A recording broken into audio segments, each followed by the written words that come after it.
Hello and welcome to Sproutlogic Gardening. My name is Mike, and today we continue our mini-series, Winter Garden Planning. And today's episode, it's choosing what to grow. So quick little recap what we covered on the last episode. We used the GrowVeg Garden Planner, which, quick disclaimer again, I'm not tied to them or affiliated in any way. I chose to use it because it's simple, very visually easy to use, and I can lay everything out and have that picture right in front of me. You could use things such as Excel, a notepad and pen, whatever you want to do. But we used to go ahead and basically lay out what the garden looks like.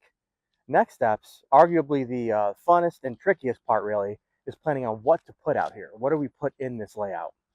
So a couple of things to keep in mind when we're talking about this. I would say number one, what's most important to you? What do you like to grow? Maybe it's just veg. Maybe it's flowers. Maybe it's a mix of both.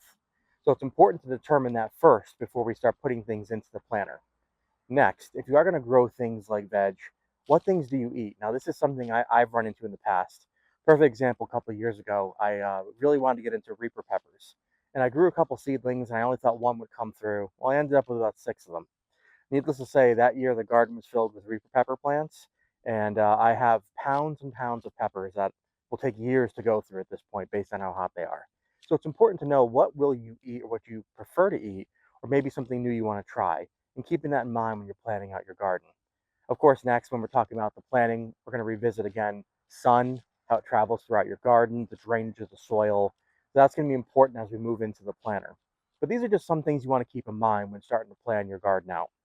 Again, this is no pressure. We're just kind of laying out things on what we want to specifically plant, where they go. And of course, while we're doing this, we want to keep in mind spacing. What things go well together, what things might need to be moved around. These are important things when planning this out. So next, let's dive right into the planner. Okay, so I guess we're back in the planner, and here comes what I like to think is one of the funnest parts of this whole process. It's now choosing plants to place in these different areas we have laid out in the garden. So you'll remember this layout from the previous video where I kind of built out some of the areas of my garden. For example, the porch down here. I got my raised beds that are currently in there, in-ground beds. And of course, I put some permanent things like a peach tree that's in there and a wildflower bed that I have. So now we begin to kind of figure out what we want to put into these beds.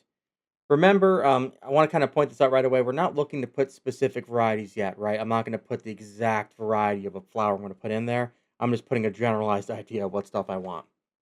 So for my particular garden, I'm going to stick to flowers, pretty much the entirety of it. I might do some vegetables and potted plants later on, but that's not going to be my focus right off the bat. I do have a buddleia that's already been potted, and I forgot to put it previously. And I will go ahead and make sure I place it right there. Now, I want to kind of point out something again for you guys. You'll notice that circle, the lighter circle that goes around it. That's kind of growth slash possible shade that it can cast. So already looking at this, we can kind of see, I don't want to say an issue, but a concern. This little raised bed here potentially could get some shade and stuff from the buddleia growing in front of it. Now I'm going to leave it because what I'm planning on putting in there doesn't really need, heavy direct sun. In fact, it's Roman chamomile that's currently there, and as long as it survives the season, it'll remain. And the buddleia is not big enough yet to cause a concern. So let me go ahead. I'm just going to place the chamomile right here. So I have it as reference already, and we should be good to go. You'll notice the chamomile circle is much smaller.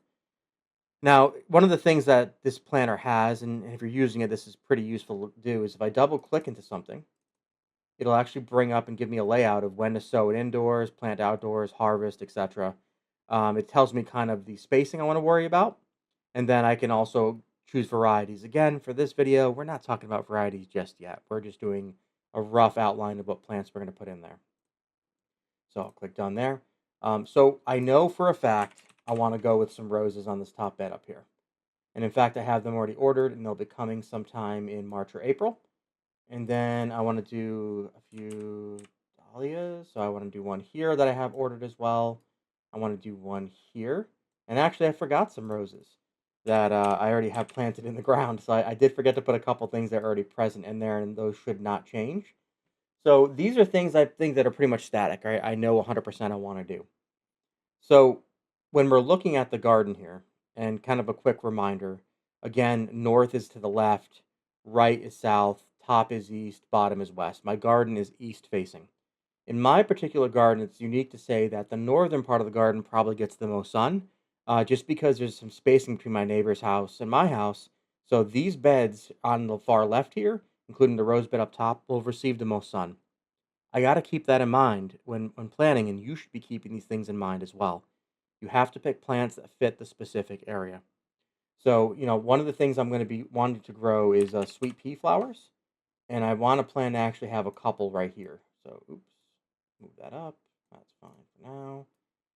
I'm going to do probably about four of them. I'm going to have some pretty aggressive spacing. I don't want them to be too close together in this bed right here.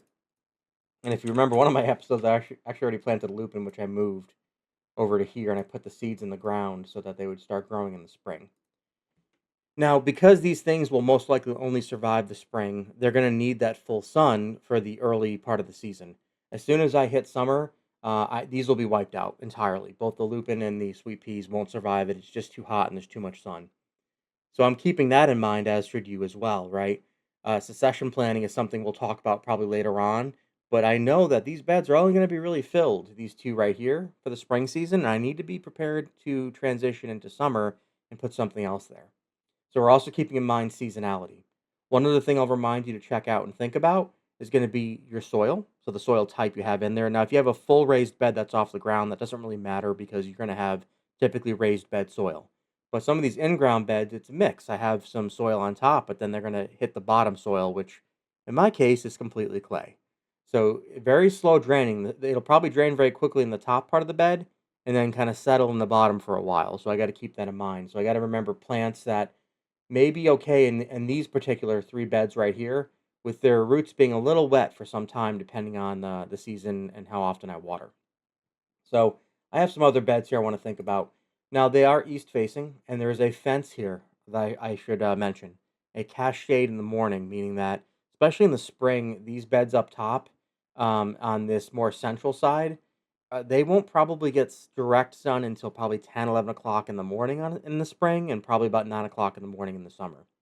So you could argue that they're full sun, but there's going to be less sun. So I'm going to do some echinacea, which I actually already have present in this bed right here.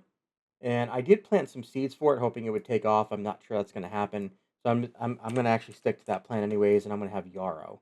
And I want to have actually probably two yarrow right here. Um, is kind of the general idea, and I'm going to Control C, Control V, paste another echinacea. So I want this bed to basically be echinacea and yarrow to kind of carry on that flower pattern, right? And then this last bed. Well, I have lavender, and I don't plan on changing it. I love it. I have two plants that are about a year and a half old right now. They're two different varieties. I'm going to leave them be. The plan is just to kind of let them ride it out. I don't plan on adding anything into that bed. I mean, maybe eventually I'll plant something on the outer edges, depending if it's something small. But for now, we're not going to do that. And then last, I have a hydrangea, which is off in the shaded area, and hopefully it survives the winter and it should be good to go. So we have our rough layout. We have roughly what we want to plant. And then, of course, from there, it's going to be moving into our next couple episodes. We'll be talking kind of about the varieties and stuff like that. You know, one thing I want to point out again is, don't lock in the varieties. Just don't do it. Not yet. We're not there yet, right? I think we have a little bit more time that needs to happen. So just stick to that as part of the overall plan. Just remember that spacing, especially if you're using this planner in particular. It does show you kind of areas of trouble with that circle of growth around it. That those plants will cast shade. They'll probably compete or grow up against one another, which could be a problem. Just make sure you're keeping that in mind as you're using this planner. Pen and paper, Excel, whatever. Make sure you're keeping track of that, right? We don't want things that'll grow up against each other and cause problems, mold, disease, or just compete against one another and then wipe each other out. We don't want to have that happen. So, and this is simply just a plan, not a promise, right? Just keep that in mind when we're talking. One last kind of bonus tip I want to leave you guys with. So, if you're like me, sometimes it's really hard, even with a tool like this, to visualize when we start getting into like colors or plants in particular, what they look like together. So, my bonus little tidbit of information for you would be if you don't use ChatGPT, I recommend you do. I recommend, in fact, it's worth a subscription. You have to get a paid subscription to do this. But basically, what you can do is go into ChatGPT. And what I did, and I'll put some pictures up on the screen here to kind of show you some images I generated, is I asked ChatGPT to give me some advice. I picked out a bunch of different seeds and plants. I told it specifically what they're going into. Now you can provide an image of the raised bed or pot, but I told it I have a white plastic pot that's basically 18 inches wide by 24 inches deep. And can you please basically recommend what should go together or what can go together? And then I asked it to generate three different images, one from the front, one from the top, and then one that specifically shows the layout of planting in that pot. Now, this is really helpful. And as you can tell, the images are pretty darn good. So you get a nice visualization to kind of see what things look like before you need to even worry about doing it in real life. I do recommend you use this. I think it's extremely helpful. Okay, so now that we got things in the garden planner, just want a quick little disclaimer for you. Remember, things can change, right? This is a loose plan. We're basically putting in things we might want to plant, and this really can change. You might want to move things around, and that's totally fine. This is no pressure. It's an easy way just to lay things out and give you time to kind of think about what comes next. And speaking of what comes next, in our next episode, we're actually going to start preparing the soil to grow and begin the season. So stay tuned. Please don't forget to like and subscribe as it really helps my channel and lets me create more of this content. And we'll see you on the next one. Take it easy.